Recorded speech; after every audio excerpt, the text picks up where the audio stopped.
It's a good plan. So I guarantee you guys, I did something more white trash than you guys or anyone else in the audience today. So here's what we did. We go up to the pool, right? We get to the pool. I realize I only have 2 beers. That's not going to do.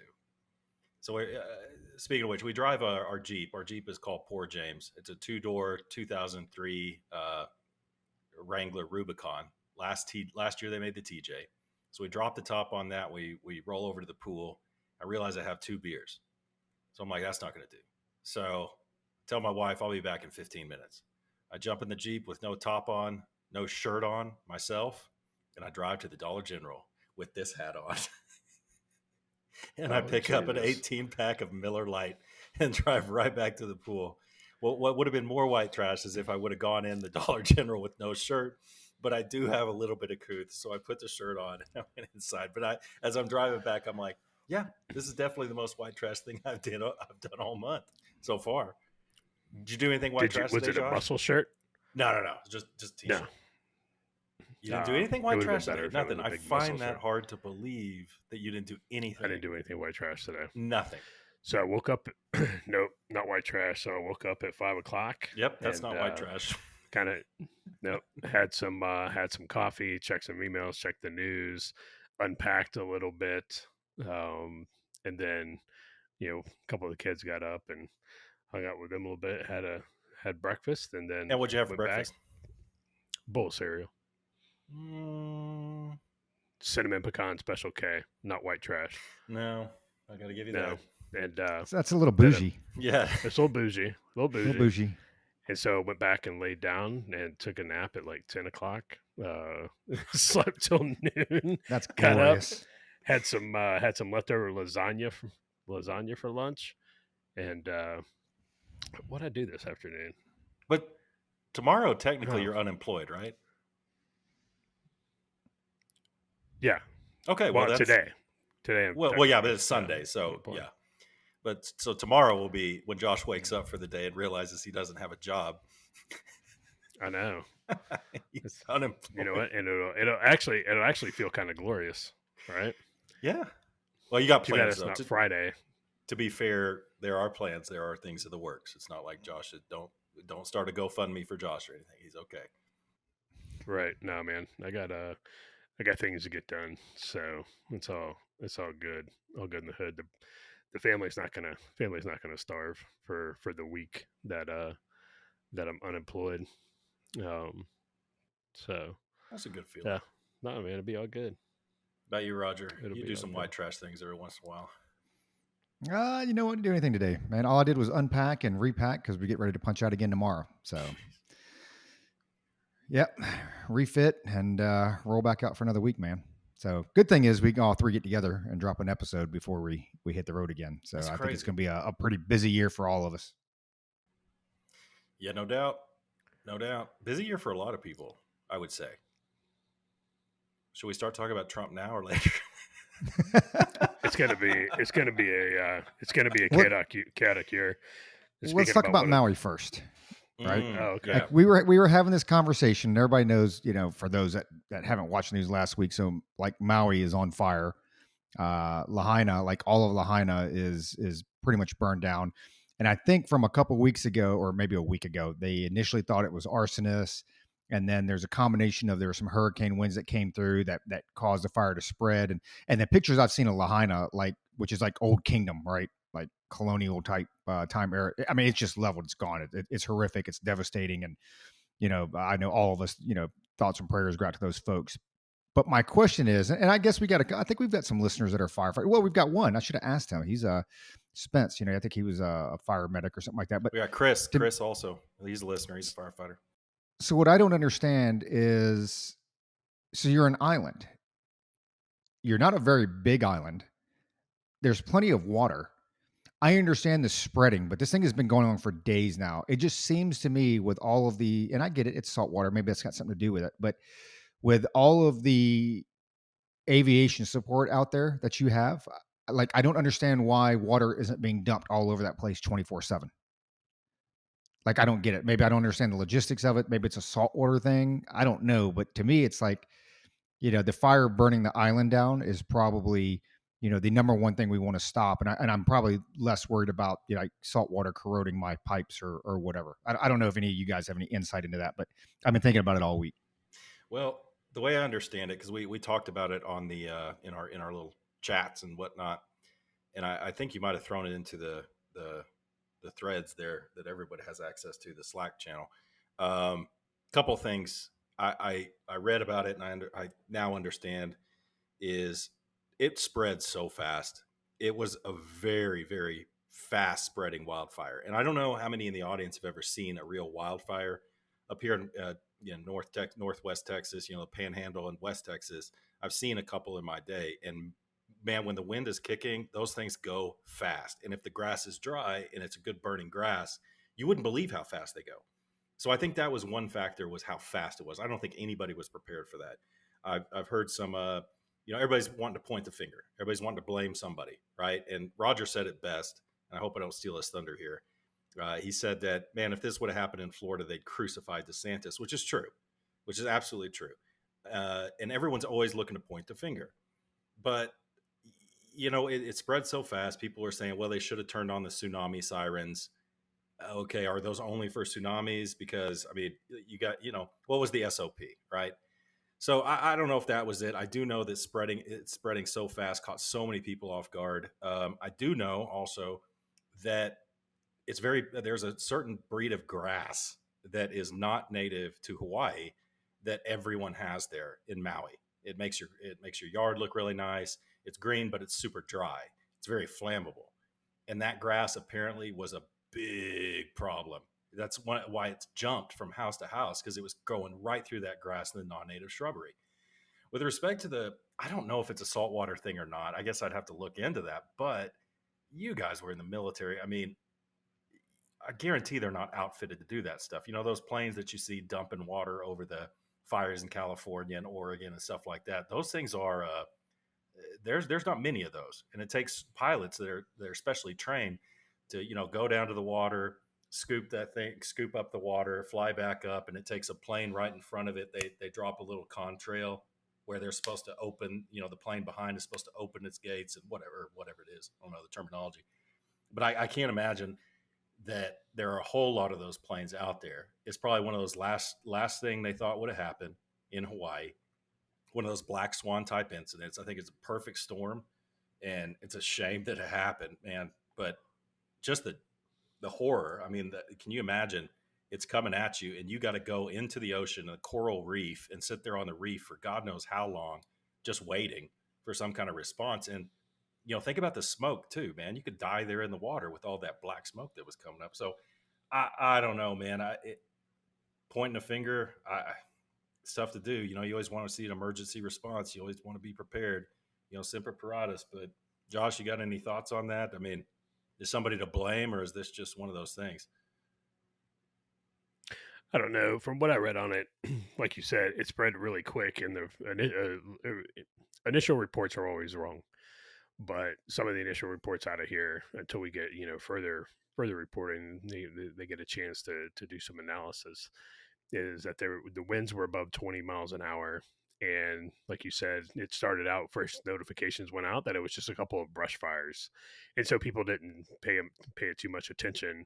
And then once they realized that no, this isn't a brush fire, is something a lot more significant, it was too late. So right now the death toll, last I saw, and it was about an hour ago, stands at 80. But there's right now they're saying that there's approximately 1,000, give or take a few, 1,000 people unaccounted for. So now, are all those 1,000 people dead? No, probably not. There's probably people who got out of the area and just haven't been able to contact anybody due to cell towers being down or cell towers being burned up and stuff. As far as anybody to blame, I don't know. They, as of about 12 hours ago, they said that it is 100% contained. But I'm kind of with Roger on the on the water thing, and I don't know how long this thing burned. It seemed like it burned for a while. Well, it's right now it's 80% contained. The big fire. There's a smaller fire that I think they're still working to contain, but the big fire is 80%, and this is as of Saturday, right? Yeah. So I get the planes, the firefighting planes that fly down, skim the top of the water, suck up water in them, and then take off. Yeah, those pilots have to be specially trained. But the 25th Infantry Division is in Hawaii, and they have a combat aviation brigade with them, and there are plenty of CH-47s, and all those pilots have to do is know how to sling load, and those pilots absolutely know how to sling load equipment. I mean, that's just one of the things that Army helicopter pilots learn how to do. But And how prevalent are the devices that pick up the water? I mean, are those just stored around? I mean, that's got to be a special device, right? I don't know. I know our aviation battalion or the aviation battalion that was at Fort Wainwright in Alaska, they were trained in it. I mean, they had it. It was sitting at the airfield there on Fort Wainwright, because we also shared that airfield with the smoke jumpers. Um, and the aviation battalion there, man, all those buckets and contraptions and everything, they were just there. And so it was, okay, hey, fire departments, give you your stuff, get on our 47s, and let's go do this. How it's set up in Hawaii, I couldn't tell you, man. I have no idea. It'd be complete assumption, an assumption on my part. Well, my guess is it just wasn't in their risk assessment. It just they didn't see it as, well, it could happen, but it's too far down there in the matrix to have that stuff stored. Because I in my days, I don't remember seeing a lot of wildfires in Alaska, right? Or I'm sorry, in Hawaii. You see them all the time in Alaska, really big time. Yeah. They don't get televised, but California, so on and so forth. I don't know. Am I wrong? Am I thinking that it just probably wasn't in the risk matrix, and people just didn't even think about it until it was too late? So they just didn't have them up there. No, but they should be. I mean, here's the thing: you've got some type of emergency management, or disaster manager, this and that. I mean, I get it if you're the governor or you're a mayor or something like that. It's probably way down. But like when that's your job, like, okay, hey, guess what? Fire, earthquake, tsunami, right? Tornado, hurricane. I mean, you list the top 5, 6 things. Like, okay, we need to be prepared for these things. And you're an island, so with fires, you may be far down the list on there as far as probability. But they have been saying it's been dry for the last couple of years, so that's got to start creeping up. And then you have to say, because we're an island, and we can't necessarily Amazon 2 days some big water buckets. Like maybe we should have some of those things at our disposal. But I wasn't even thinking about like the cab units that Josh was talking about. I'm like, dude, you have like pack fleet there, like the Navy, right? And I don't know anything about any ships. I get it, but I would think they have some of, like, I'm looking at pictures along the coastline of houses that are just destroyed, like entire coastline areas. And I'm like, and you have no ability to, and again, maybe it's just my lack of firefighting knowledge and experience, and the Navy's equipment and what they do and this and that. But you would just think you would have some ability to get some water up there. And at the same time, I don't know how fast this thing burns. So, maybe part of it is like you were alluding to, Luke, that, once that spark went, that maybe the majority of it had just burned before anybody could respond to it. And so now we're looking at 80% containment in certain areas that, maybe they're letting burn out or whatever the case is. I mean, my question is this: so it is something that should have been in their risk calculus, because you take a look at, I forget when the volcano erupted in Hawaii. oh, sure. But Good call. that thing started fires in 2018. They had like 70-mile-an-hour wind gusts that drove wildfires, and the winds came from Hurricane Lane, but it drove wildfires straight into the same town. I forget, Roger, you said it, Lanai, however you pronounce it. I don't know, I'm probably pronouncing it wrong. It's my Florida public school education coming out there. Lahaina, right? So it burned a lot of the town of Lahaina in 2018. So this is something they should have been accounting for. You live on an island that's made, it's made out of volcanoes. There's still active volcanoes. There's lava. Yeah. Lava burns things. Lava sets things on fire. It should have been in your risk decision matrix somewhere. Yeah, I don't know. Hawaii, you got to remember, from tip to tip is 382 miles, which isn't that far. But like, yeah, I don't know. A lot of different factors, but it did happen. I do know this also, by the way, is certain governors that lean left, especially, and some right leaning ones, definitely. Both sides are, in fact, I shouldn't even say some. Most governors are very, very hesitant to call on, especially DOD, for help on anything. to give up though, because it all goes into Title 32 and all the titles and all that stuff. They're very hesitant to give up that power, even in an extreme emergency. They'll call in the National Guard first, of course, but that's always something to keep in mind when there's a natural disaster. Why didn't the DoD do anything? Well, the governor may not have wanted to do that. In a fire that spread this fast, any sort of indecision, a couple hours, 3 hours, it's like, nah, let's see what the National Guard can do. Phones ringing off the hook. Every minute matters, right? In a fire that spreads this fast. So even if DoD did have assets, it's going to take some time to get that stuff rolling with the paperwork. It's not automatic. Yeah. So, and you know what? It's kind of the way it should be, right? I don't know. Yeah, 100%. But yeah, it is a shame that happened, man, for sure. I'd be curious to know what capabilities the Hawaii National Guard had, because the government doesn't have to coordinate to use those. Well, and plus, like you said, you brought up a valid point with the whole volcanoes. Yeah, so that's definitely got to be up there, right? That's got to be a top 3 or 4 thing. I mean, these things, and I'm not a volcano expert either, but you saw what was in Iceland or whatever a couple years ago. I mean, these things, it's like, hey, we can't really predict these things 100 years out or whatever. Sometimes they just happen. So you would think it would be pretty high up there on the, hey, what if, right? Yeah. What if a couple of these things, spew out and the island catches on fire? What do we do? Yeah, well, like you said, I mean, it's you're an island. You're not close to anything. You have to be self-sustaining. You have to be able to handle pretty much anything that you get dealt, because help is hours and hours and hours away. Nobody's going to get to you quickly. So whether it's fire, tornadoes, hurricanes, tsunamis, like, you have to be able to deal with that stuff yourself and be prepared to deal with that stuff yourself. But I mean, it's easy to armchair quarterback it, from my air conditioned office that's not on fire, at home. But hopefully those that are missing, they find them, alive and well, and they can get back to rebuilding. Currently, I don't know what's going on, but my dog's ass looks like Lanai. I don't know what's going on, man. He's not doing well. He's been dragging around all day, and he's got, oh man, that sucks. Man, he's got yeah, it's just liquid. I don't know what's going on with him. So we're gonna watch him again tomorrow. Like, he's limping around, like you can tell, like he's all tight. So poor guy. We gave him some stuff, and then if he's not better tomorrow, man, we're gonna do that weekend vet visit. That's gonna be super, super cheap. Dude, how old's the dog? Money at all.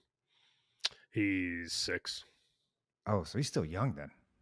Yeah, he's young. Well, when we got him, so we got him from a rescue, and when we got him, he had, whatever that common, I forget the name of it, the common, kind of stomach, sensitivity. He had something going on with his stomach when we got him. But, he was like, he had diarrhea every now and then, but then it cleared up, and he was fine. But I got him food before my last trip. I got him some food. I fed him. Nicole went and fed him, and when she opened up the can, she noticed there was a lot of water. It was more watery than anything else. And so she was like, nope. And so she gave him, new food, but I'd already given him one. And then, a couple of days later, like, she was like, no, he's not doing well. Like, he's diarrhea. He's kind of lethargic. So I don't know what's going on with him, man. Throw some rice in there, man. Boil some rice and. Well, that's what I'm gonna do. Probably after we get done recording, I'm probably gonna run to the grocery store and get some chicken and some rice to make for him. And in the supposed morning, to be rice and pumpkin. Give him that for a break. Yeah, I heard rice and pumpkin. Yeah. Okay. Yeah, I might get it. Was just like chunks of pumpkin, or no? They sell like the canned creamy pumpkin or whatever. But supposedly, if the dog's constipated or Montezuma's revenge, it's supposedly either way, it just kind of helps settle their stomach and fix whatever's wrong. So how long has he had it, Josh? Oh boy. A couple days. Okay, so Josh, you said it's been going on just a couple days, 2 or 3 days. We've had that type of situation. Went on for a week and a half over in Europe and took it to the vet. And eventually they just got over it. We did the pumpkin thing, the rice, chicken, just real raw food, and plus some anti-diarrheals, like human anti-diarrhea, because it was bad, dude. And it could, it's just so. I think he'll be fine. That dog is too awesome to die ever. He's gonna live forever, just like a Scout. But let's just say we've got a dog that's 15, 16 years old, and it's just like the wife and I are talking about all the time. You can tell she has arthritis. Um, she's moving a lot slower, but she still is able to get up, go to the bathroom, and eat. Right, so she's okay. She's okay for now, but I do know she's in pain. So I've been wanting to bring this up for a few episodes. I told Eric and his wife I would, uh, but we know the dog's going to pass, right? We know that, and losing an animal is tough. And Roger, you've often said that Scout is the last dog you'll ever have because there's no way it's Yep. going to get any better than that. So my thing is, so the dog passes, right? What do you do then? Like, have you thought about that? Like, are you going to have to take it to the vet? Let's just say you come home and the dog just passed away. So have you ever thought how you'd handle that? Well, I know with my other dog, my other big dog, we had to put him down. So we took him to the vet. They did it right there. They cremated him, and I didn't want the dog's ashes or anything. So I would do the same with Scout. I mean, if I come home and he's heavy, so I'm gonna have to get some help. So if he passes while I'm gone, but I'm assuming what will probably happen with him is because it's all about quality of life, and before he gets to that point, I hope that I realize that and take him to the vet and just go ahead and put him out of his misery before he just lays here at the house and can't get up to go poo or eat or anything and then just dies on me. Hopefully before that point I can get him to the vet. And even, and some of that stuff's tough, right? Because it's like you go day to day. I mean, we sit here and we look back at it. I look back at my dog, and it's when you see the dog over the course of a year, that's one thing. But every day you're like, okay, he's fine today. He's good today. Well, eventually that day turns into a week, and the week turns into a month. And then with my last dog, he was a chow mix when I took him in. I mean, the vet's like, yeah, he's been ready to go for a while. And I didn't see it. And by a while, probably about a month or two, he had mega esophagus. So with larger dogs, the peristalsis that happens in their esophagus basically stops because the esophagus becomes too big. So the muscle just can't squeeze enough for him to eat. So you have to gravity feed and this and that. And I was gravity feeding this dog, on the staircase. We would go to the fire exit. And that way he would crawl up on my lap and I would feed him. You'd have to liquefy his food and basically gravity feed him. So it's almost like a bird, man. You pour the liquid down and you just have to have him stand up long enough that the food drops to his gut, right? Because anything else he would throw it up and whatever else. So we went through that for about a month, and then give or take, a couple weeks or whatever. Then finally it's like, man, I got to take him to the vet, see if, what we can do. And kind of like what Josh mentioned, when you go down, he was an older dog. You go down that road, it is not cheap. And this is just my experience with vets. So it could be, a little bit different for everybody, but the vets that I visited, and in this particular case, they weren't really interested in like the cure. You know what I mean? It was like a whole lot of diagnosis, that type of stuff. But it's like, hey, we can run all these tests, and we did X-rays. I mean, you do what you got to do because otherwise they make you feel like you're, a horrible owner and whatever. So we do all these tests, and it's like, okay, well, he could have mega esophagus. That's what we think. It's like, well, okay, if he has that, what's the fix? You're like, well, what do you mean? He just has mega esophagus. I'm like, yeah, okay, that's great, but what do we do to fix that? Can we fix that? And it was like looking, it was a deer in the headlights, man. So anyway, we go down and we run the tests, and he has mega esophagus, and then I kind of Google some stuff, and but several $1,000s later, on an older dog. I mean, had I gone back to redo it, it's tough, but being parents to your pets, I mean, you kind of got to make those tough decisions. Not that you do that to one of your kids, but on a pet, you do have to look at quality of life. And hey, funds aren't infinite, right? But from their eyes, like, hey, man, if you're not willing to spend $20,000 on your dog, where you're just a horrible pet owner, So anyway, I know that was like tangentially all around your question or whatever. But once Scout dies, we'll take him there, we'll cremate him or whatever, and then I will be done with pets. I think my wife's dog, she has a Newfoundland, which he's even bigger. I mean, the dude's like 180 pounds now. So once he passes, I think her dog's probably got a good solid 10 years left in him. I mean, Scout, he's like 7 years old now. Dude, I'll be lucky to get 3.5, 4 years out of the dog because of just the pure size of these dogs. Yeah, it's tough. Uh, our dog we got right when we got married, we got her from the pound in Puerto Rico, and she was 8 weeks old. We had her all the way up until the point right before we moved back to North Carolina in 2015. And great dog, man. Just a mutt, but just an absolute great dog. But it got to the point to where she got this big cyst in her mouth, and the doctor was like, he's like, "Hey, man," he goes, we can take it out, but it's can't, it looks can't, it's cancerous.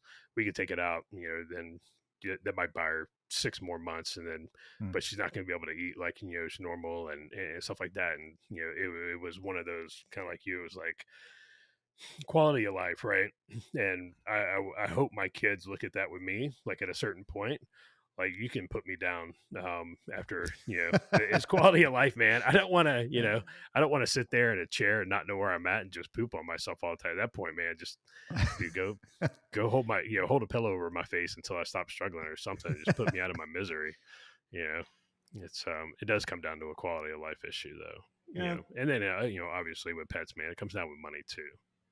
absolutely. They're animals, right? They're super super close to us, as close as a bond can be, other than a human, with dogs, and that's through their evolution through the years, and I think our own as human beings. And I think about a lot. Josh touched on something. Maybe we could go down the euthanasia route. That I bet y'all didn't expect we might talk about euthanasia today, human euthanasia, but yeah, the grieving process with death is more about those that are still alive, obviously. That's why, if somebody ever asked me, I don't want to get away from the pets, but they asked me, well, how do you want to be cremated or buried? I'm like, it does not matter. I've always said I need to outline this. We need to be very, very specific in my will. I want my funeral to be a freaking party, dude. Of course we'll do the thing, in the church or whatever. It's a short little service, very short, by the way, very short. And then I want it to be like a potluck out somewhere where people just bring beer and have fun and just talk stories, and you guys talk mess about me after I'm gone. I want everybody to have fun because it's about the people who are left behind. It's not about you anymore, right? So whatever. But back to the pets, right?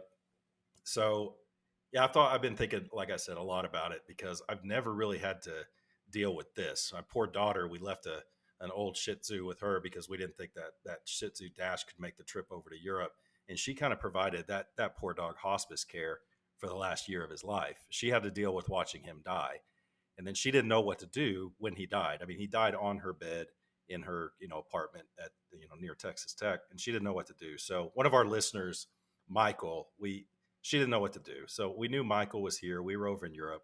So I reached out to Michael and said, "Hey, can you help us out?" Because he lives on some acreage outside of town. He's also a minister, and he excuse me, he helped my daughter. Took the dog out to his property. They buried it, and he did a nice, respectful for an animal type of service. It was really great. So Dash is buried out here, but I personally have never had to really deal with that. And I've been thinking a lot about it with Hazel. And we talked about Eric. Eric Schaefer listens to the show. I could say his last name because his business is called Schaefer. He's the biggest mortuary service in Amarillo, so it's cool. He's okay with me saying his name. And he and his wife Candace started a side, I don't know, his side business. I think it's kind of really taken off, and it's called the I love the name. It's called Fur FURR Fur Ever Pet Crematorium. And they provide all sorts of services, dude. They'll come and pick your dog up. They actually have home euthanasia, super respectful. They have different options for cremating the dog, based on what you want to spend. Do you want it cremated? Do you want the ashes back to you, or do you want just cremated, with other animals, and the ashes are spread in a respectful manner? But they have all these services, man, and I'm really glad that they're there, although they're 120 miles away. When Hazel goes, or when it's time for her to go, I'm gonna have them take care of it, dude, for sure. So if you're in Amarillo or Lubbock, man, check out Schaefer's Forever Pet Crematory, because, dude, what better way? I mean, they're friends, they're good people. I know they're gonna be respectful with my dog. The thing is, though, Roger, I don't know. The more I think about it, I love Hazel, man. She's just the best dog in the world. I guess if I did decide to take her ashes, I probably wouldn't keep them. I might spread them somewhere, or maybe, this sounds so hippie and gay, but plant a tree or something and use the ashes as fertilizer or something. That might be kind of cool. But I don't know. Would you keep your dog's ashes, or would you just like, he's gone and that's that? And I'll Nah, that remember stuff him. you spread. Especially like with Scout, he loves going on walks. He loves the woods. He loves the cold Yeah. weather. So we'd go up north somewhere and we would spread them. But and I think with one, I do think it's going to be a booming business because I mean, pets, $1 billion business anyway, right? People spend so much money. Josh is getting ready to spend a ton of money on weekend vet visit, which you were absolutely right. That is not cheap. Um, but when you look at, and we talked about this before with the COVID, a lot of folks, bought extra pets, 2, 3 cats, dogs, whatever. So when you look 5, 7, 10 years down the road, I mean, you have a booming population there. And I think, like you said, I mean, it's not a person, but I don't really want my dog's ashes. Now, if I took my dog's ashes, I'd go spread them, but I would be more concerned with, hey, they are going to discard of the ashes in a respectful manner. Like, I don't want them just putting like 15 dogs together, burning it like, okay, we're just going to flush it down the toilet. Go do something with it respectful. I don't necessarily need to be there for it, nor do I need to be the one doing it. But, as long as I know, and it's peace of mind. And, as long as I know that they're doing something respectful with it, I mean, dude, I'd pay a little extra for that stuff. I mean, and I don't even know if folks, certainly there's other companies out here where I live in Phoenix that do it, but, it's something that's probably worth the drive if it comes to that point. So, dude, real quick, Josh, before get your thoughts on whether you take the ashes or not. I'm really anxious to hear what you have to say and maybe what your wife would think or your kids and stuff like that, because you're a hard ass. I know that. You're a softie about your dog, but you're a hard ass. But so real quick, one of their this will shock you guys. So one of their big services at this crematorium is a thing is for big animals like horses. People get very attached to their horses. What do you do with a horse? Man, burning it, that's tough, man. Cremation is tough for a horse, something that's that big.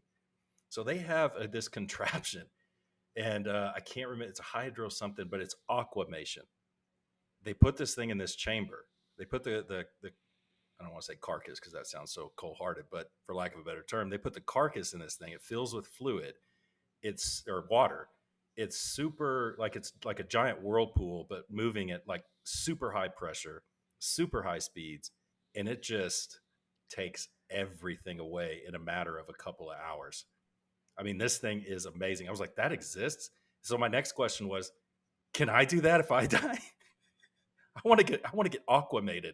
And they're like, well, it's not approved for humans yet, but it will be, because That sounds a little brutal, man. it's way What is it? cheaper. I mean, is it More like brutal than a burning. washing machine on the spin cycle? Imagine like super circulated water. That's the way I understand it. I'll get Eric to Like a maybe. blender. Well, yeah, but with no blades, right? It's just all water, super circulated, high pressure water, and it takes everything but the bones, and all that's left is the bones. That's it in a really short amount of Wow. time. So, and that's Wow. a big part of their business because they're up in Amarillo, man. That's cattle and horse country. So, a lot of folks need to dispose of horse. How else do you do it? Wow. So anyway, I thought, and they have it right here on their website, forever petcrematory.com. All They right. have I'm it. going to have to check that out. Yeah, check it out. Aquamation. Aquamation. 801 to 1,500 pounds. And think about it, dude. I guarantee you, Eric's so smart. I guarantee you he's contracted with the city. Guarantee you he is. I guess it's like a big centrifuge. You shove them in water and it just starts spinning around until. I don't know. I honestly don't know. My dad's explained it to me before because my dad does some work for Eric. He's explained it to me. It just sounds like I don't grasp the concept. I'd have to see it with my eyes, see how it works. We need to get Eric on here. Oh yeah, dude, he's got some he can explain good it to stories. us. He's got some really good stories, not just about animals. You can imagine, dude. Oh yeah, I'm sure.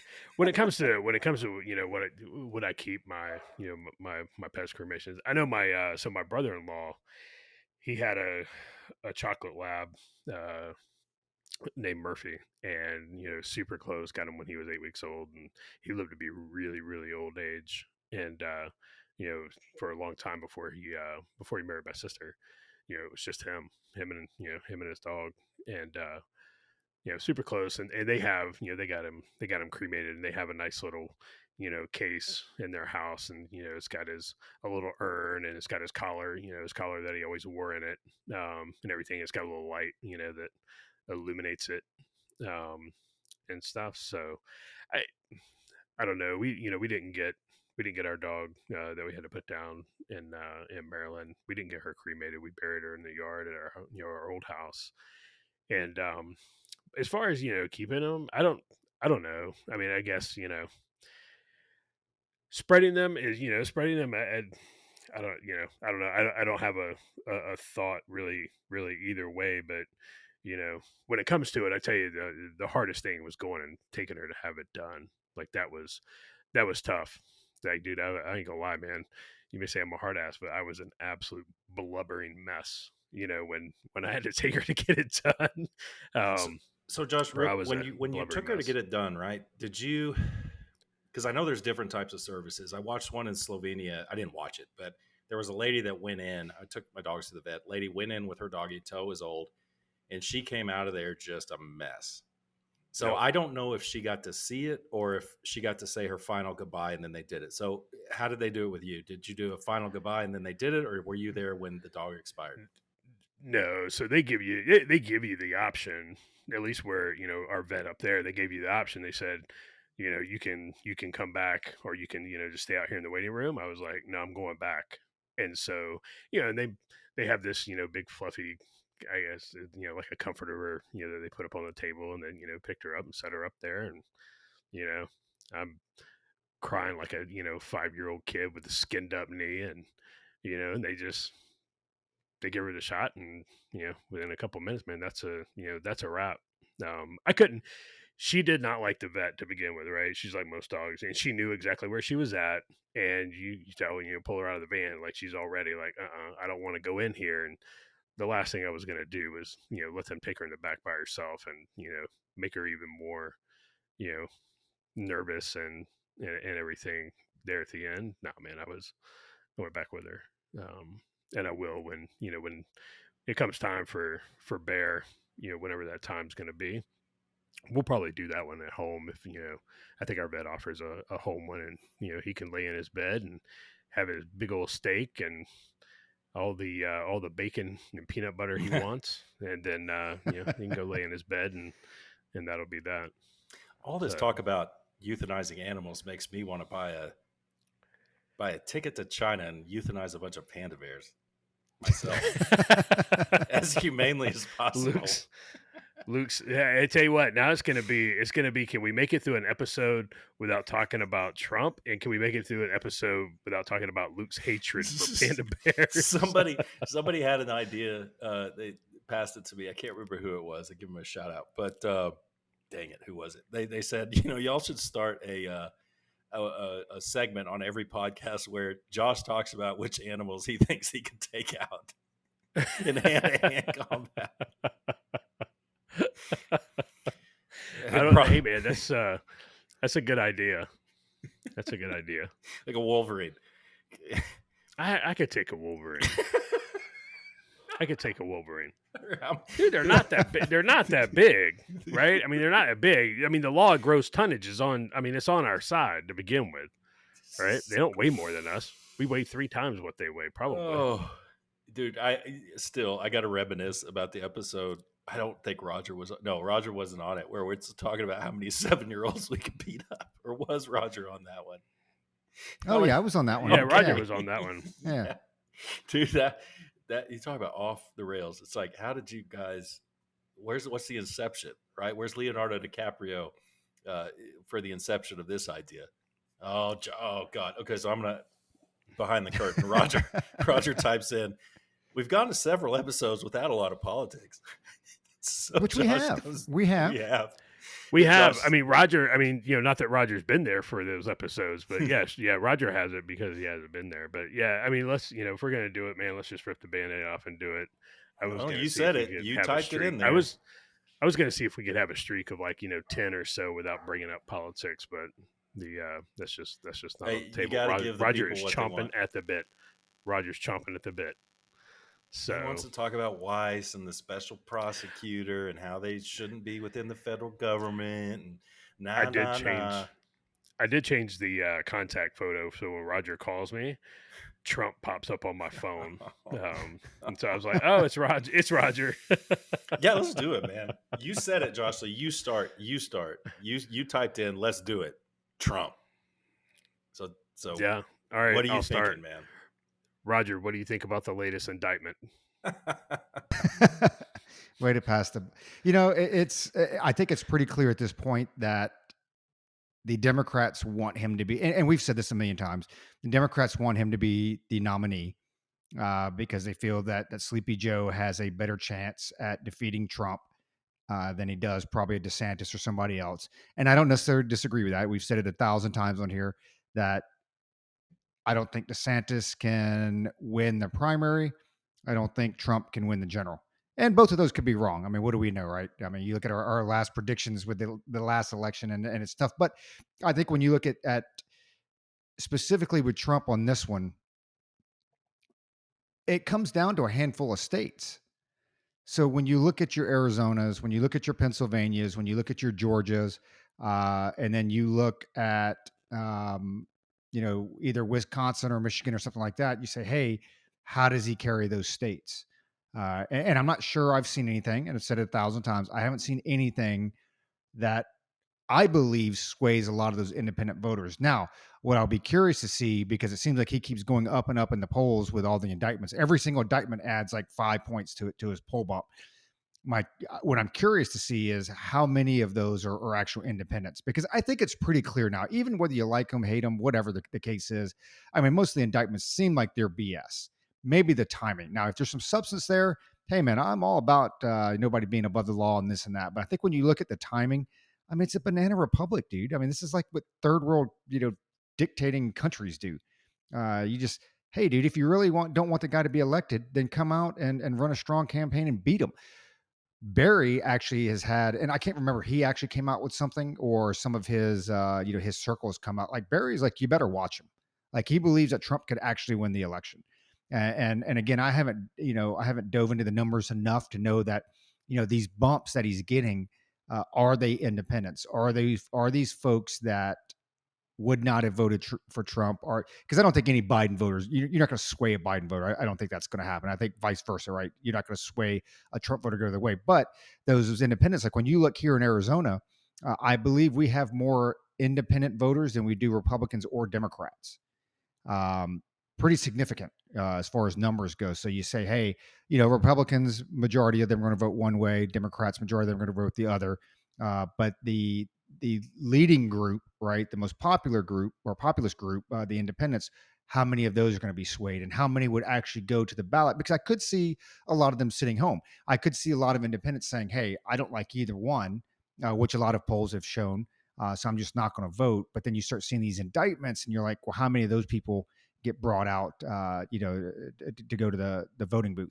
And I don't know those numbers. It's I think in a perfect world, you would like to see Trump back DeSantis because I think that's a winning ticket. I think that way you don't alienate your voters, because that's the other piece that you got to worry about is how many never Trumpers, if DeSantis is the nominee, how many never Trumpers or never DeSantis or whatever, don't vote for Ron DeSantis. They want the third party, and then you also have what's that third party from the Democrats? What's it called? The No Labels Party or whatever. Oh yeah. So I think in Arizona, I think a court just ruled that, yeah, they can be on the national ballot. So that's something else that you got to look at, and that might be, and Josh, I'll get your opinion on this. That might be, from what I see and what we've seen in the 2020 election, maybe that's the way that Trump can win the general, is that you have to have that third party that is going to pull votes. Because if a Manchin gets in, an RFK gets in, they go to No Labels Party, it's probably done. It's probably over for Joe Biden. It's no different than Perot with Bush, because you don't even have to pull a significant percentage, right? He pulls, and Manchin will pull more than Ross Perot did. I guarantee that. Manchin runs, and he runs in that low. Why He runs in that note. I think the Democrats don't want Biden. I think that's, they don't want Trump. They don't want Biden. I think you could see a good, because what did Perot pull, like 2-3%, or was it more than that? Was it more than that? I thought it was a little bit more than that. I'll look it up. But I mean, I have to think that Manchin or an RFK on the No Labels Party would pull 5-10% of the vote. I'd have to believe that.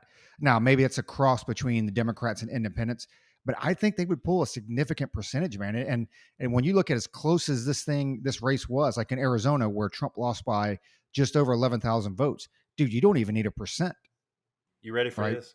Because Yeah. you may go back on that, or maybe not. Maybe you're right.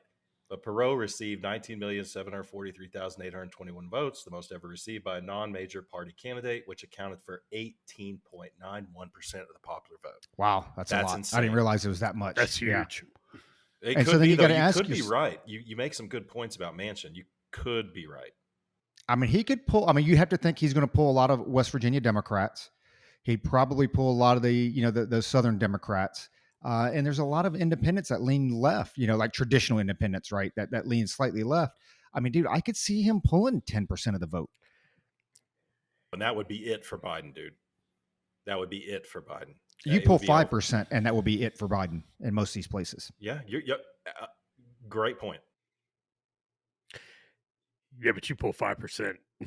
That doesn't mean Trump's gonna win. That doesn't mean people are gonna go out to vote for Trump. And so, Roger, you're absolutely right. A bunch of people don't like Trump, and a bunch of people don't like Biden. The majority of people don't like either one of them. So reading some of the recent polls, there was like a 43% of registered voters said they support Biden. 42% say they support Trump, but 10% said they would support someone else. Right. So, I mean, those 10% show up to the polls. They're not all they're not all pulling Trump votes or Biden votes away. They're pulling Trump votes away too. And really, when you look at Biden or Trump rather, he has to win Michigan, Pennsylvania, and Wisconsin. He has to win them. You can say, some people argue that he won them in 2016. Maybe he won them, or it was the fact that Hillary lost them, right? Because those have been solid Dem states for a very long time. And he won, let's say, so reading right now, he won Pennsylvania by 47,000 votes, Michigan by 10,000, and Wisconsin by 22,000. Dude, when you're talking general election for president, dude, that's nothing. I mean, that is razor thin margins. It's crazy when you think the 47,000 votes is razor thin, but it is. He didn't reach 50% in any of those states, and he has to win them. He would be in danger now. He would be in danger of losing Georgia. There's no guarantee that he'll win Arizona, especially if the independents and people start pulling third party and going third party. It's not gonna. It may hurt Biden, but that doesn't mean it's going to help Trump. It's going to hurt Trump too. Yeah, I just think he ends up pulling more. And you're absolutely right. I think they end up pulling more. But if Manchin runs, he will pull more votes away from Biden than he will pull away from Trump. Now, I agree with that. The blue collar Democrats will vote for Manchin over Biden. The question is, and I was shocked at the number 18% because I thought it was way lower than that with Ross Perot. The question is, how many of those independents do you pull? And I think that goes back to what you're saying. It's like, man, you look at a state like Arizona where he pulls a majority of the independents. That's more than the Democrats or the Republicans, right? Yeah, and I could see Manchin pulling some independents. I could definitely see that. I was just having a conversation with somebody at the pool, Monica, who says she's going to listen, but she's like, I don't know how to work YouTube. I don't know how to work Spotify. You're going to have to show me that. I'm like, Monica, oh God. So anyway, we were just having a conversation about this where I said Manchin is like the Democrats I grew up with, right? And don't you wish there were more of those? Yes, now it's like 100%. So I could see him pulling a ton of Democrats, but I want to touch on something here. Or Democrats. Yeah, I could see him pulling a bunch of independents. Here is what's wrong. Let's just say that Manchin pulls 25%, and Biden pulls his percentage, and Trump pulls his percentage, and Trump ends up winning. Well, now you've got 25% of this is the problem with the parliamentary system, right? And a problem with a system where you have 8 different parties, because no one's happy at the end. No one's happy. The parliament systems are weird, and I think we talked about it on this podcast before, where consensus is very important in a parliamentary system. No one gets their way. You have to agree and meet in the middle on a lot of different stuff. You got to compromise, which Josh would absolutely hate a parliamentary system. But yes, so it would be interesting to see a third party candidate get over 25% of the vote, and then upward to the 30s. Now it's getting interesting, right? And now that person they don't have a mandate. Their mandate is to be a great communicator, like Ronald Reagan claimed he was. Which is, look, we talked about this last episode. I'm gonna tell you our position. I'm bring you over to our side. We'll meet in the middle. I'll make some concessions, but we're going to move forward. So whatever. I have never been against more than a two-party system. And as we've said on this podcast multiple times before, I mean, these days, in the halls of power, when you see, was it Lindsey Graham giving Kamala Harris a fist bump? Was that Lindsey Graham that did that? Yeah. Yep. So it's like, well, what's the difference? But so this is the way I've been feeling with these indictments coming up and stuff like this. I've been thinking back to 2015. I think I've said it on these episodes before. When I was on my way to vote in the primary, I was on my way. I was driving to vote in the primary, and I didn't know who I was going to vote for. I didn't. I was like, I'm going to have to decide this on the way. And I was, how am I going to decide? I'm listening to the radio, and I heard some BS stuff going back and forth about Ted Cruz and Marco Rubio and Jeb Bush, Jeb with an exclamation point. And I was like, you know what? I am sick of this stuff. I'm voting for Donald Trump because F you and F the system. I'm going the Joker on this one.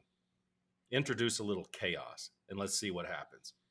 I don't think any of us really thought, if you did vote for Trump in the primary, that he was going to win. Nobody really thought. It's like Hillary Clinton with her behemoth machine. She's just going to win. But no, we're sick of it. We're voting for Trump because F you. F you to the whole system. He's a giant middle finger to the whole system. It's what he's been best at his entire time. The curtain's been pulled back on that a little bit.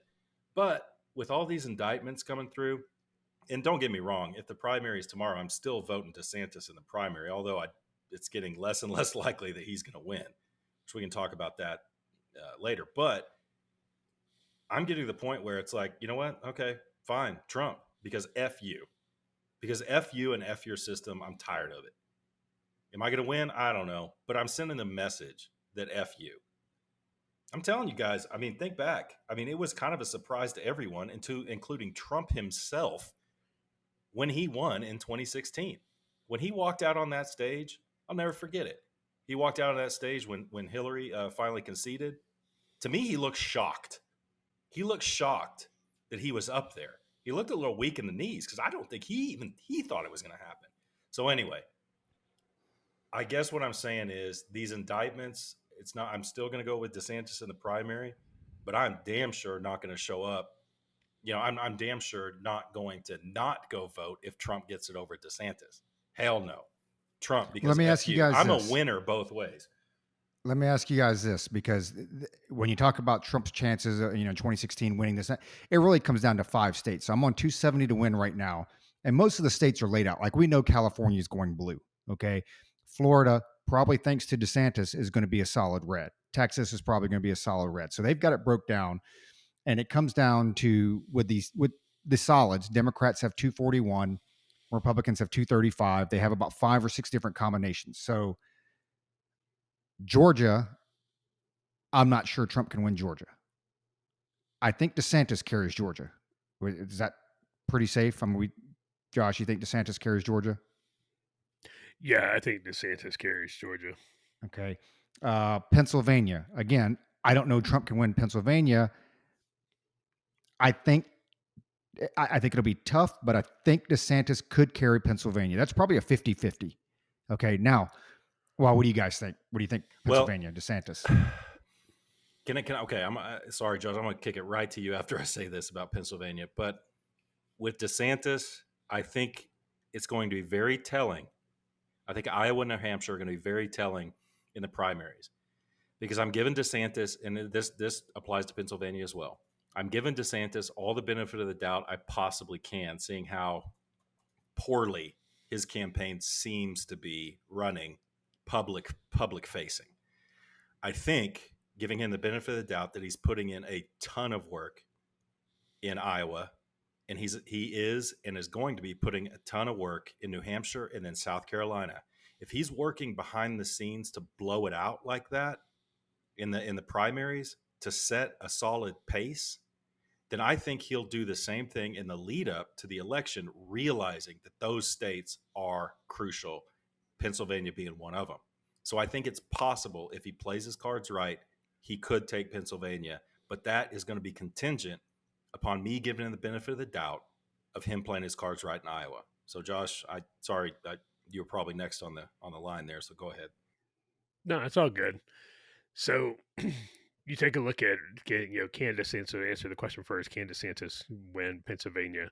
So here in the last 45 days, a poll was conducted, and Trump trailed Biden at 42 to 46% in Pennsylvania. That same poll had DeSantis leading Biden 45 to 42%. So if that comes true and he carries, talk about DeSantis, he carries Pennsylvania, and I'll throw it right back to you. He carries Pennsylvania and Georgia, it's over. Okay, that's 270.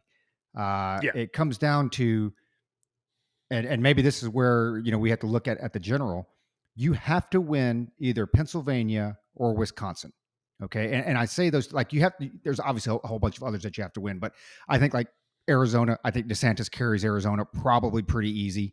He may even carry a Nevada. I think he carries Georgia pretty easy. But it comes down to Pennsylvania and Wisconsin. You have to win one of those two, and I'm not sure Trump wins either Pennsylvania or Wisconsin. Well, I mean, you go back and look at Pennsylvania during the midterms. Trump supported Oz. How did Oz do in Pennsylvania? He got his ass handed to him, right? And then you take a look at Arizona.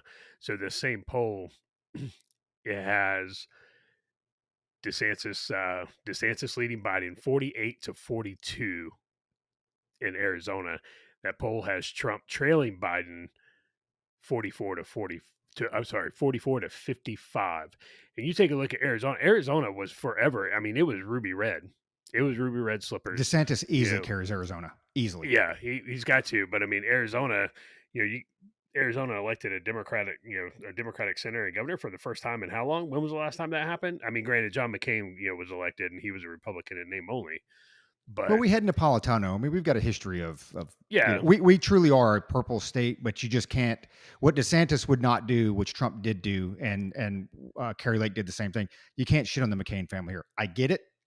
Not a fan, but his family is tied to the state, and you just can't. You can have a disdain for him. You just can't come out and say it publicly. Yeah. So, again, I get, people like Trump because people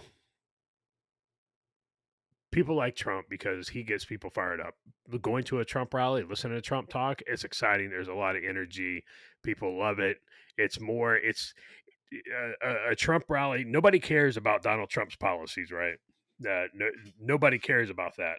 They just want to hear Trump out there saying, lock her up, and saying desanctimonious, and he's an entertainer, and it's an experience to go to a Trump rally and said, I'm going to go see what this guy's all about. I'm going to see what his policies are. I want to see what his plans are. It's they go. It's a tailgate. They're going to go watch it.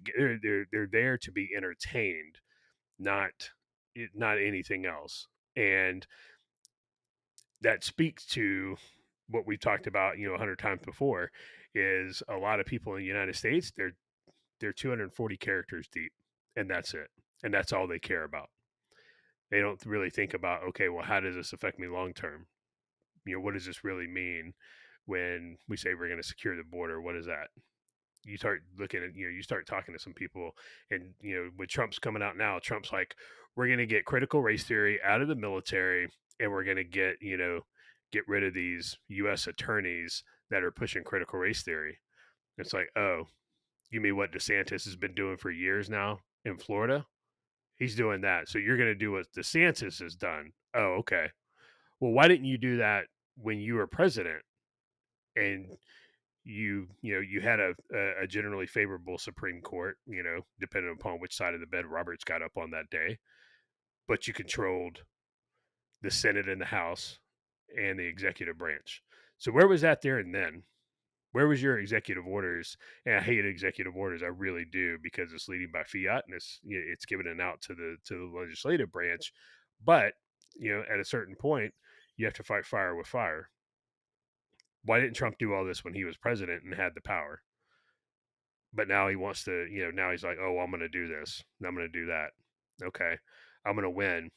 He talks about the cheating, that happened in 2020, which he just needs to shut up about, honestly, and move on. That's Carrie Lake's problem right now. Okay. Well, what's your plan to mitigate that in 2024?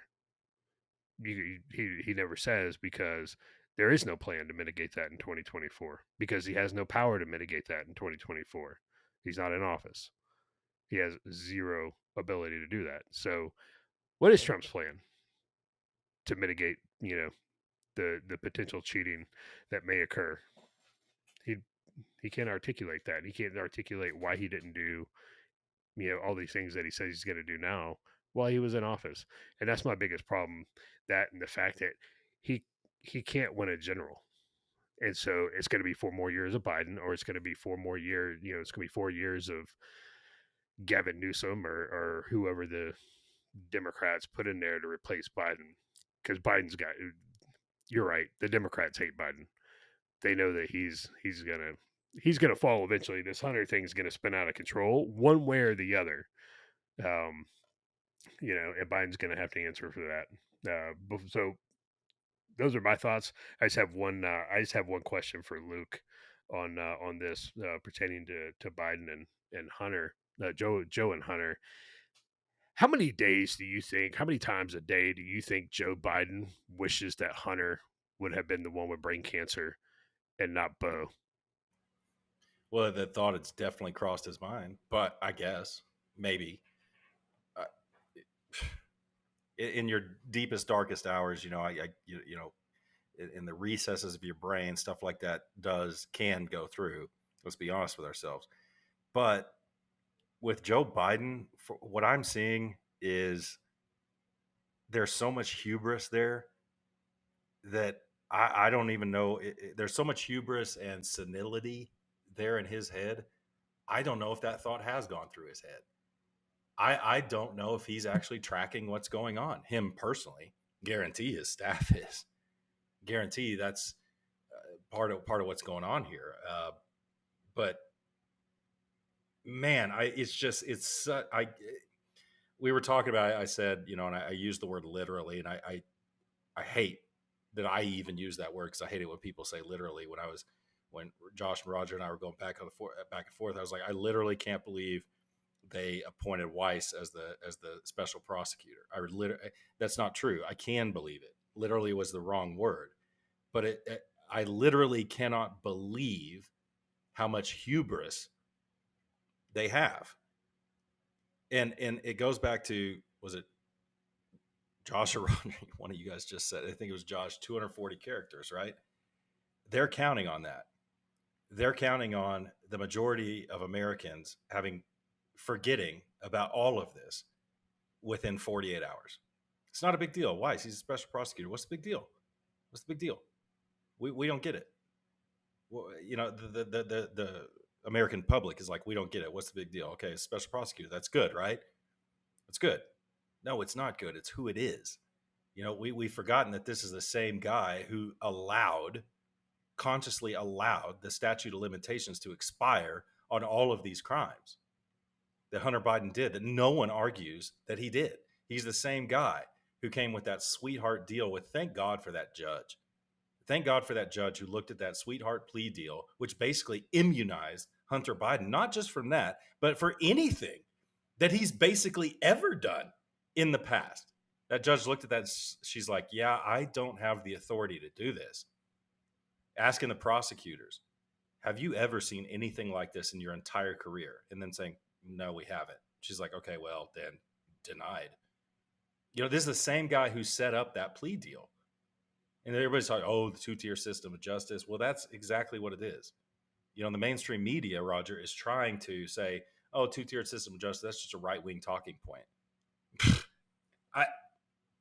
I'm not answering Josh's question whether Joe Biden wakes up every day and says, man, I wish Beau Biden was still here. Maybe he could be Hunter's babysitter. It's just, I go back to the Roger. I don't know. My mind goes in so many different directions because I'm so black pilled on this situation. But I go back to the Bush twins. Remember the Bush twins when they were down on 6th Street drinking underage and they ran away from the Secret Service agents and they lost them for a little while. And everybody's like, this is just such a poor reflection upon the president. And we've gone from that. And when was that? 2004, 2003, 4, 6 to this. One of the most crooked, dude. It's just, yeah, it's tough, man. It's tough for me not to get black pilled to just be like, going into my little hole and never coming out again. Well, it's almost like they're trying to legitimize it, right, with the whole special counsel. Because, and let me ask both of you guys this, because I think, in all seriousness, try to put it in some perspective. Like, if that was my kid, okay, I think I'd have a greater appreciation if Biden just said, "Hey, I'm pardoning him. He's my son. I get it. Call it what you want. I love my kid. I'm gonna do whatever I got to do to keep him out of jail." Like, don't get me wrong, you would piss a lot of people off. But if I look at it and say, "Hey, if it was my boy or my daughter or whatever," I mean, as the president, or if you had the ability to influence that, would you do what you could to keep your kid out? I mean, I think I probably would, man. And I think, again, on the surface, politically, you'd say, no, this and that. Dude, you ain't sending you. Neither one of us are sending our kid to prison for 10 years. It ain't going to happen. Well, you're not going to do that and stay married, right? Because the wife's going to be like, hey, you do whatever you got to do to keep it. And I think even though it would piss me off, and again, we would throw it right back in his face, but I'd have a greater respect just to come out and say that's what I'm going to do versus like trying to legitimize everything. Hey, we're going to appoint a special counsel, which, by the way, your special counsel by policy can't already work for the DOJ. Your special counsel, like Luke said, can't be the one who came up with the sweetheart deal to begin with. And even Jake Tapper came out today, I think it was today or maybe yesterday, and said that, hey, he thinks there's actually some stuff there with the whistleblowers. He's like, you appointed Weiss as the special counsel because the whistleblowers initially came out and said that behind the scenes, Weiss didn't have the ability to prosecute what he needed to prosecute. So now you're saying, well, we're going to make him a special counsel so he can prosecute things outside of just, a Delaware jurisdiction. So, which kind of goes back on what the whistleblower said. And Jake Tapper, I think he even said, hey, there's probably something here to what the whistleblower said. And he goes, even from the Republican talking point, there's probably something here that needs to be looked at. Because here's my thing, it's like we always say, man, the greatest disinfectant is sunlight. So it's like, just be transparent. But because of how they're acting, and I don't care if you're Republican or Democrat, he said the same thing with the Bush twins. Hey, man, just come right out and it is what it is, right? If you have nothing to hide, because if any one of us, hey, you think I took 20, go look at my bank records. Go look at my tax filings. Here's my stuff. Clearly, there is not $20 million there. Okay. It would be so easy to nip in the bud if all of it was untrue or half of it was untrue. But he's not even addressing it. He called when Peter Ducey came out and asked the question. He's like, I knew you'd ask a lousy question. Why is it a lousy question? Because it's not true. Oh, yeah, prove it. Prove it. Open up your bank records. Open up your finances outside of just your tax forms. Because we all know how that, I think Josh posted something on Twitter. That's how money laundering works. Right? You got a kid that has zero skill that's being paid all this money. What's he being paid all the money for? Well, he's and Luke, I think you came up with the term. I forget what it was, but he has no skill being paid all this money. Well, because of his perceived access to the president or vice president, right? Like that's how that works. That's the whole point of that, right? Influence peddling. Yeah, influence peddling. There you go. Thanks. That's exactly how that works. And Archer said that. Archer said that he had the illusion of having access to the vice president. But then I think you go back and you start tying some of the events that happened after the money and this and that. I mean, it's pretty clear, man. There's a pretty good dotted line there.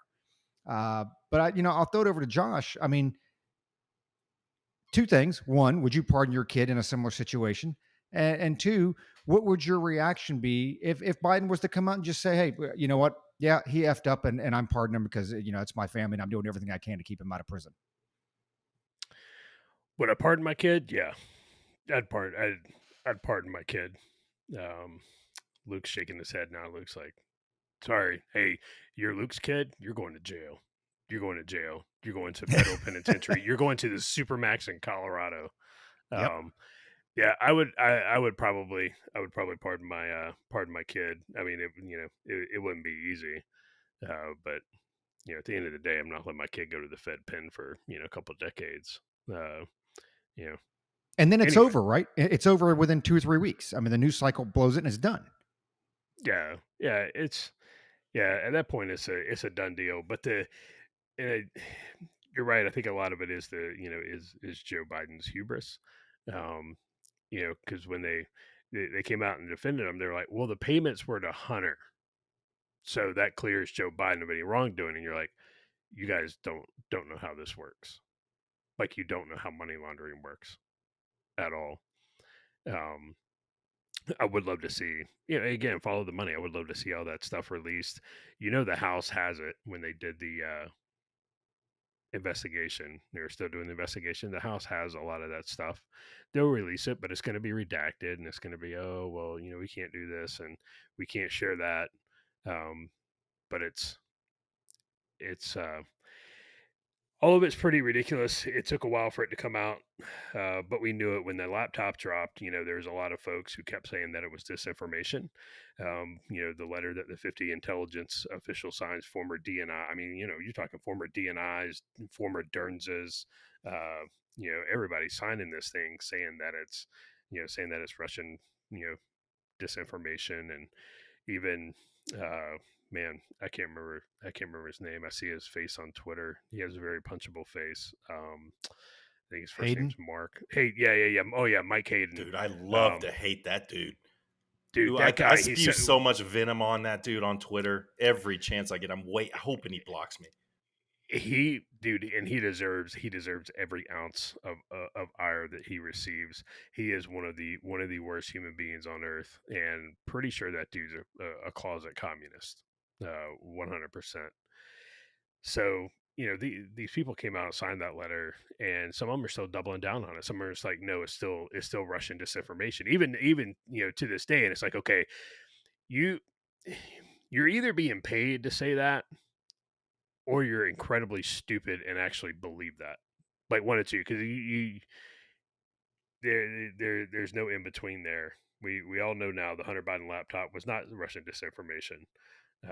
So my question is to either one of y'all is, do the Democrats use that to get rid of Joe? That's before I answer that, I want to touch on the kids pardoning the kids thing real quick. I think I understand what you guys are saying, and I don't mean this as a slight, but I think you guys are looking at it in a vacuum. You're looking at it, would I pardon my kid right now? Because your kids are good kids.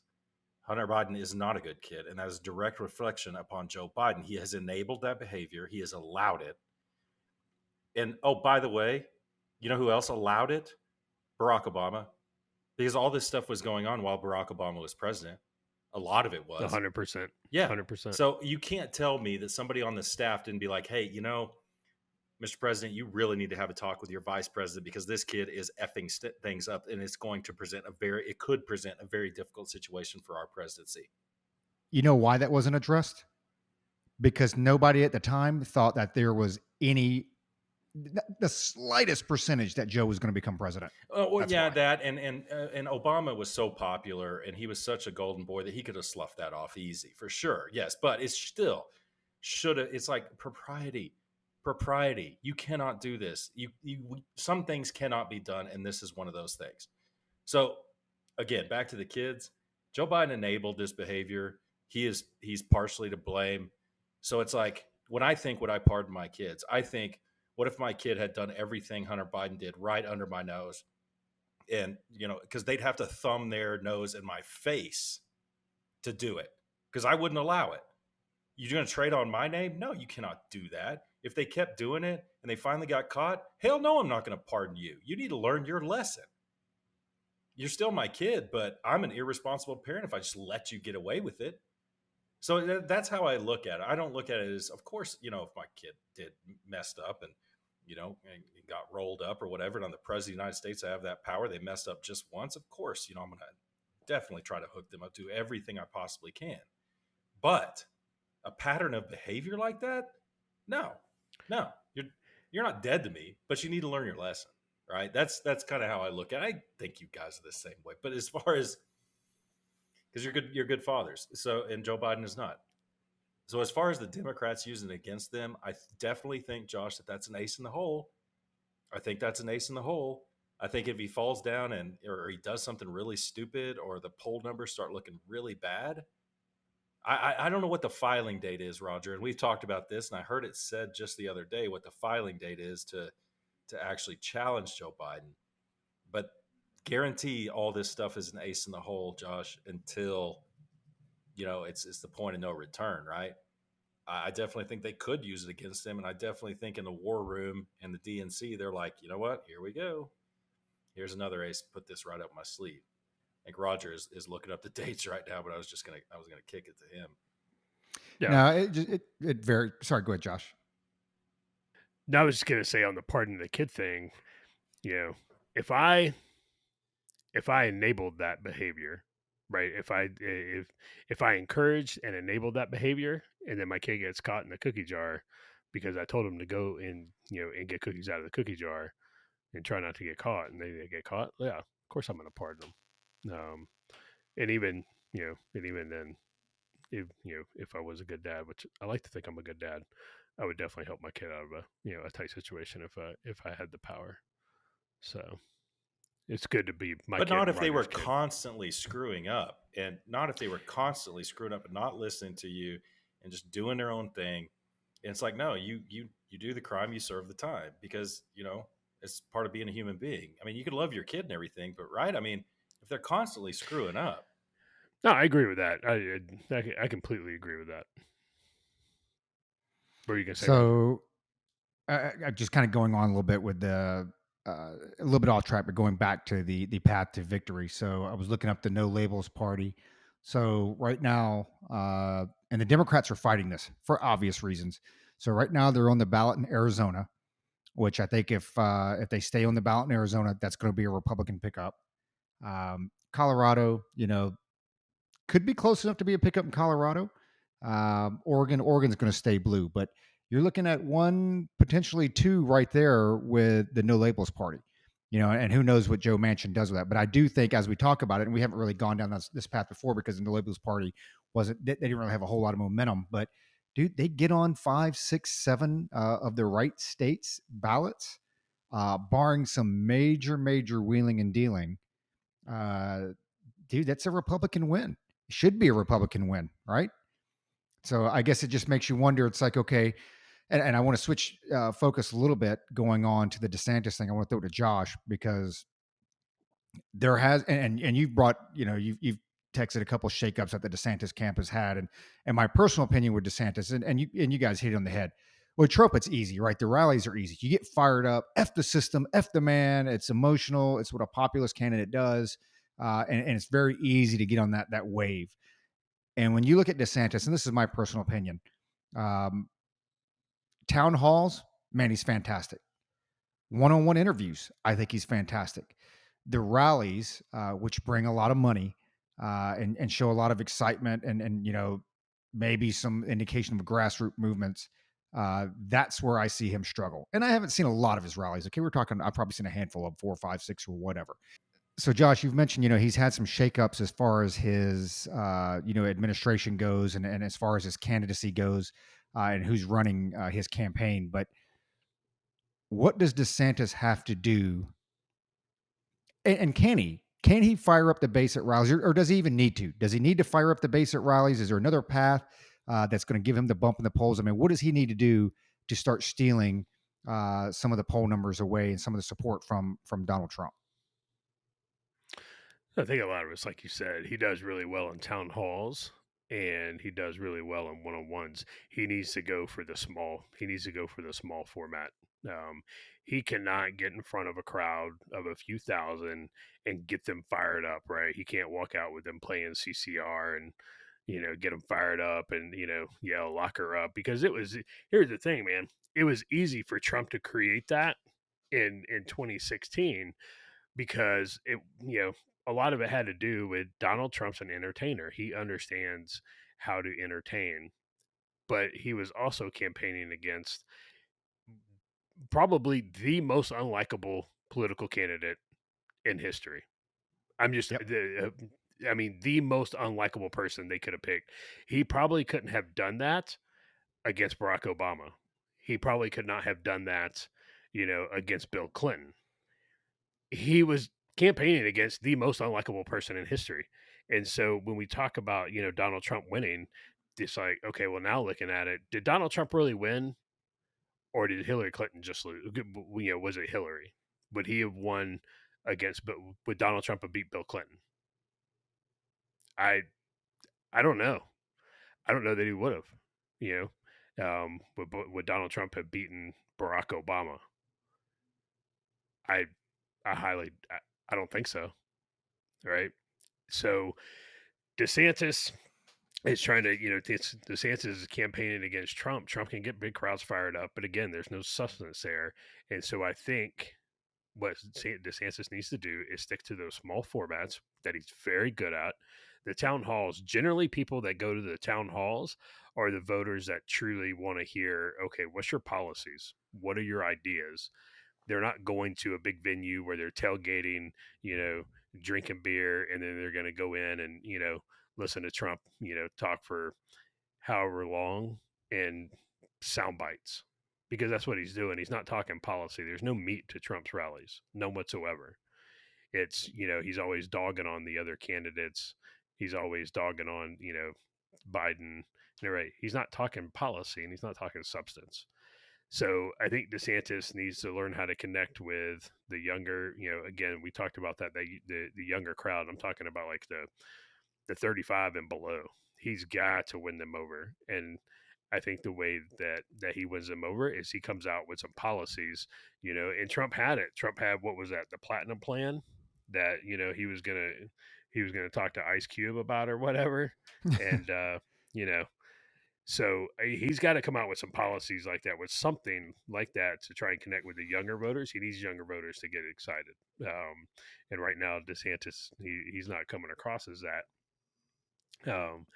So he got rid of his campaign manager.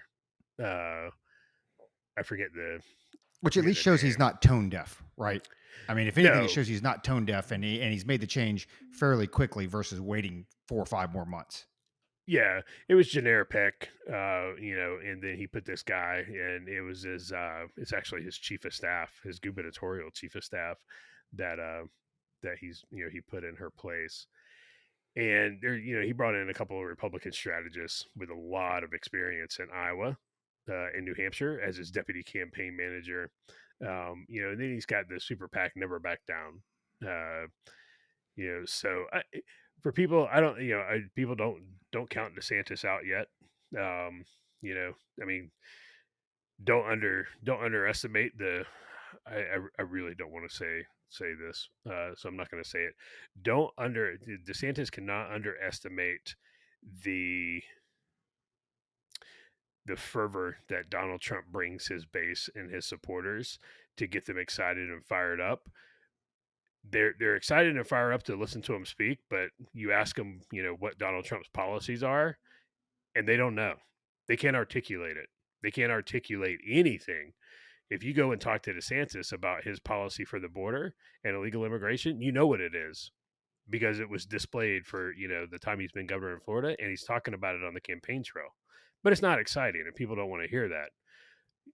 Again, because a lot of Americans don't care. They just want to be entertained. It's like us, we talk about a lot of Americans don't want to be free. They just want to be safe.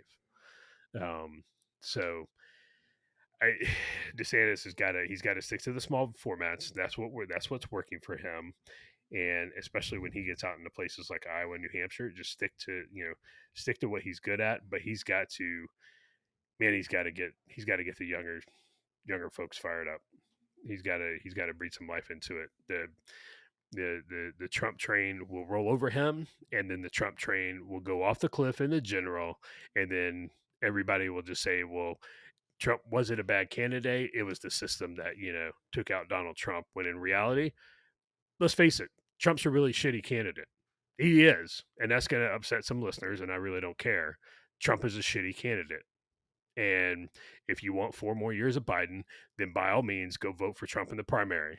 And then you can, lament for the next 4 years about, my establishment and, everything else. So that's my thoughts on that. I'll agree and say that Trump is not a good candidate, but I won't. But this is where I'll make amends with the audience. I think he's not a good candidate in 2024. He was not a good candidate in 2020. Does that mean he would be a bad president? No, I'm not saying that. I don't think he would be a bad president. I don't think he was a bad president from 2016 to 2020. But yeah, I agree with Josh. He's just not the ideal candidate, and it's such a shame to echo what Josh is saying. He's not going to. I know he's not going to be. That's what I'm saying. Just because I say he's a bad candidate doesn't mean I'm saying he would not be a good president. I agree, Josh. He won't be president most likely. I think it's very slim if he's nominated that he get president. But it's such a shame to echo what you were saying. The theme of what we all three of us talk about is this 240 character, short attention span. I love Trump. He's a hell of a guy. He's very fun. He is fun. He's hilarious. I love watching him because F you. That's why, But I listened to the substance of DeSantis, and you guys probably said while I was moving the Jeep into the garage because it's going to rain and the top's down. The substance of what he says is on point. He's just not the most exciting in the world. But that's what, being a Gen Xer like I am, that's what I want. I don't want the TikTok video, of the hot girl and all this stuff. I want the one I can marry and take home and, make me a happy husband and all that stuff. But man, we just don't live in that world anymore. And it's a shame, man. It's a shame. Because I think DeSantis is a great candidate against a Democrat in the general, and I think he'd be a great president. Oh, I don't know. The way he's handled his campaign, though, Roger, I mean, there are definitely some changes, unless there's stuff like I'm saying, me giving him the benefit of the doubt. The way he's handled his campaign, I don't think is optimal unless there's stuff going on that I don't know about, which, again, I hope there is.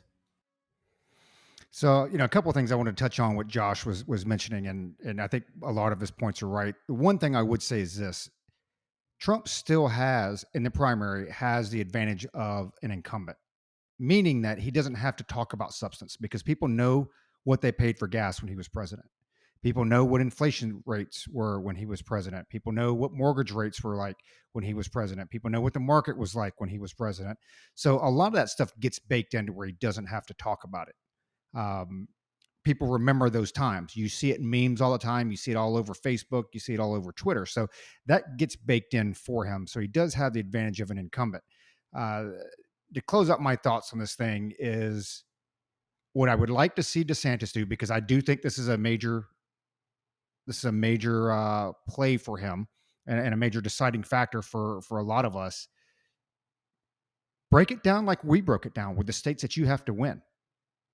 Because I think, for logical, conservative voters, when you sit here and say, hey, you can't win Pennsylvania, he's shown, right?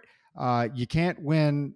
I mean, and even recently with Georgia, with all the support down there, it's like, you're not winning Georgia, you're not winning PA. And if you don't win one of those two, it's over anyway. There's no way you can win. You probably can't win Arizona, and maybe he pulls out it. Maybe he squeaks out Arizona. But if you don't pull one of those two, and then you're still going to need to go to the Rust Belt and win in Wisconsin. I mean, that to me, where if you're DeSantis and you're like, hey, I'm bringing Arizona red, I'm bringing Georgia red, and then have a fighting chance on Pennsylvania, that people start thinking. But right now, it goes back to Josh's comment with the 240 characters. There's no analysis being done. That roadmap isn't being laid out yet. And maybe it's too early to do that. I don't know. I'm just looking at it from this point of view. When I really look at the candidates, I want to know who can win.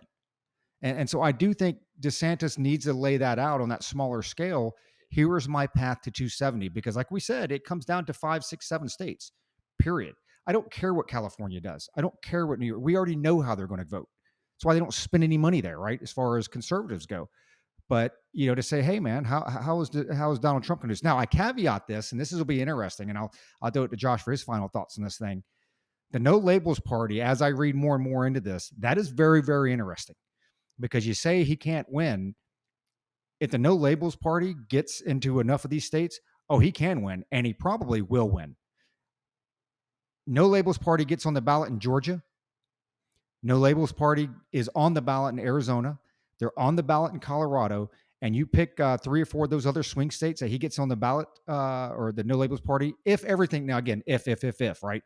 No Labels, not only do they have to be on the state ballot, but you're going to have, in my opinion, like a Joe Manchin. I don't know if I don't even know, Josh, if RFK would pull enough votes for that.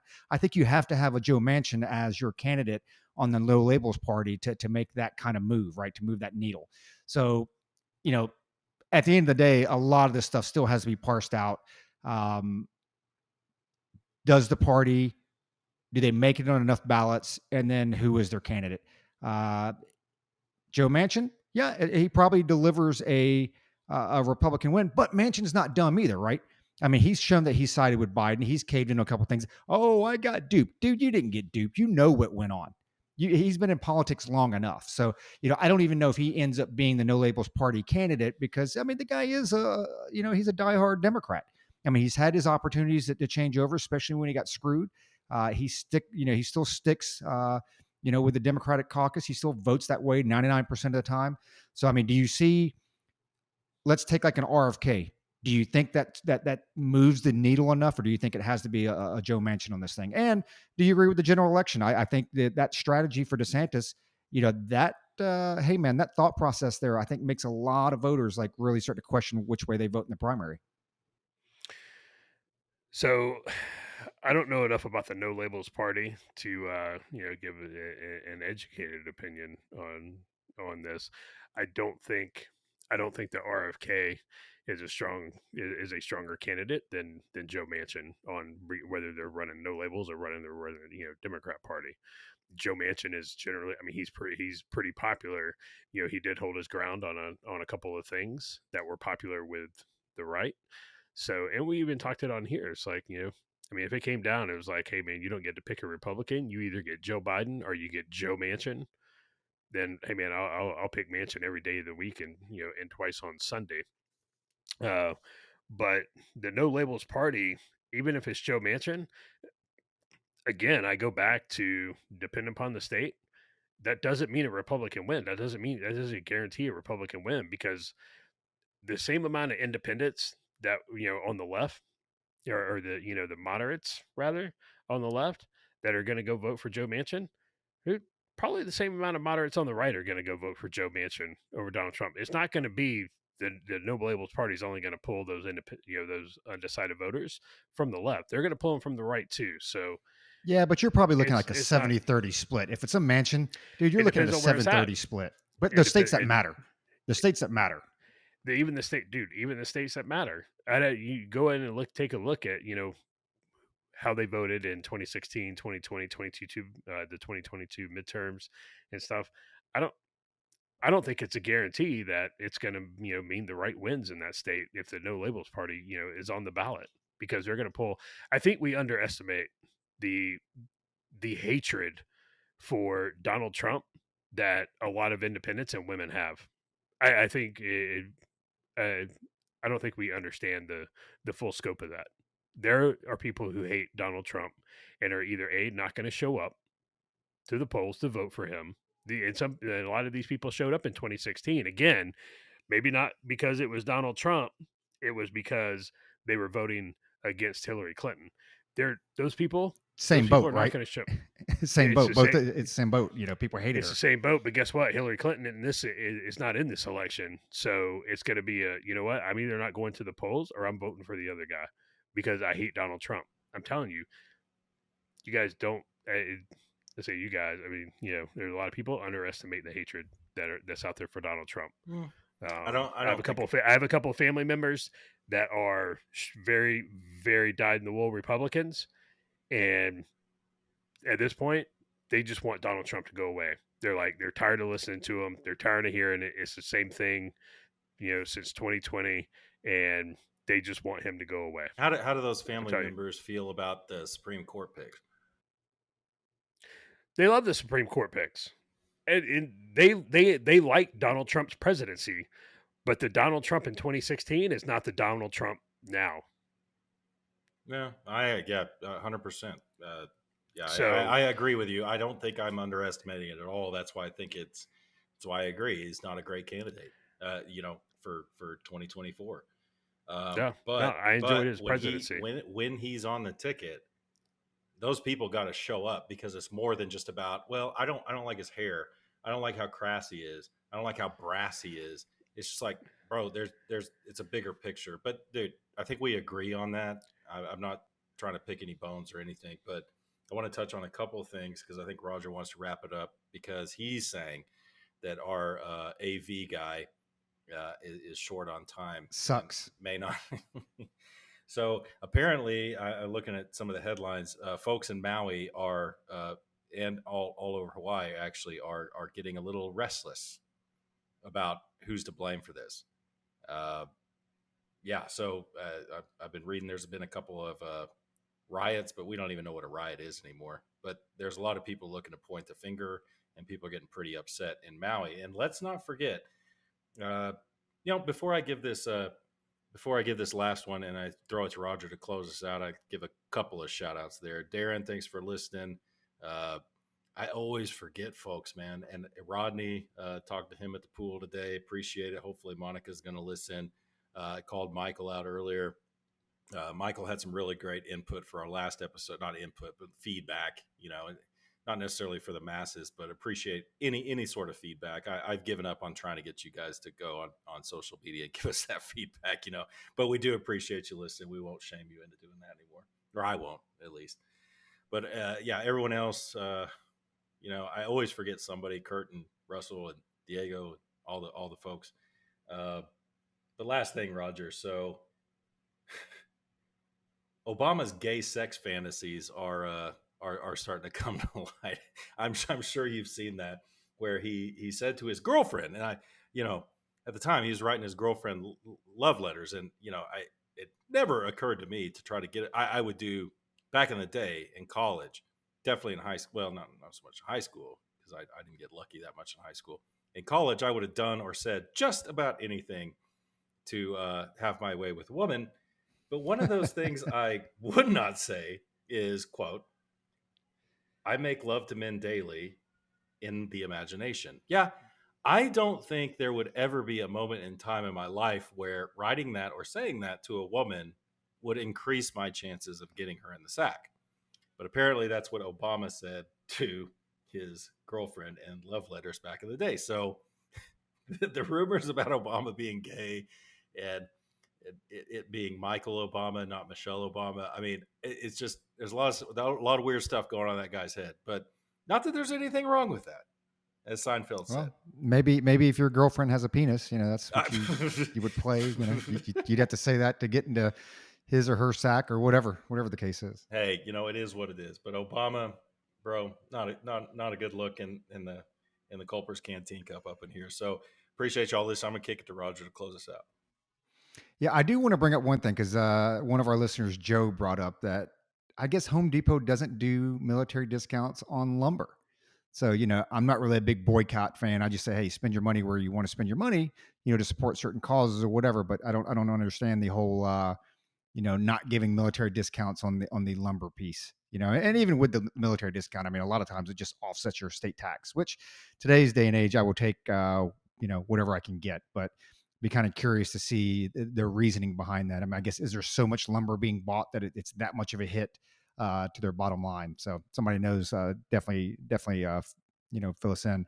Also with the fires in Maui, I mean, we brought up a lot of things, and again, none of us are fire experts, but we do have some listeners out there. So we would kind of be curious to see what your take is on, the military's capability to fight these fires, what Hawaii has domestically. I think when you look at what Luke's talking about, I mean, fingers are going to be pointed pretty quick. And then when we hit it on the head, I think, what was it, the hurricane down there that DeSantis responded to, where he had the bridge rebuilt in like 24 hours, right? And a lot of times it's just the movement. I mean, who knows if it's right, wrong, and different, whatever, but you got to do something. And it just seems like with Maui, you just don't hear a whole lot of anything being done other than, hey, just let the fire burn, because eventually it'll run into the ocean and it'll just put itself out. But those that those experts that we had that listen, I'd be kind of curious to see what your take is on that. So, hey, appreciate everybody listening. Time again is the most valuable commodity that you have. We appreciate you taking the time to listen to us or watch us. I was actually kind of surprised because our last episode stayed on YouTube and is still on YouTube, even after Josh and Luke threw out the C word at least 14 or 15 times. But I think it was in the tags, like in the tags and the description. I left it super, super bland. Now, I didn't add anything to it. So I'm kind of curious if that, if that helped or hurt or whatever. But you know what? Hey, social media right now is going through their own challenges, right? It looks like the government was a little bit more involved than everybody thought as far as censoring that type of stuff. So maybe there's a little bit of a pullback on that end. But stay safe out there, Canteeners. Keep your canteen cups tightly secured and full of some good whiskey.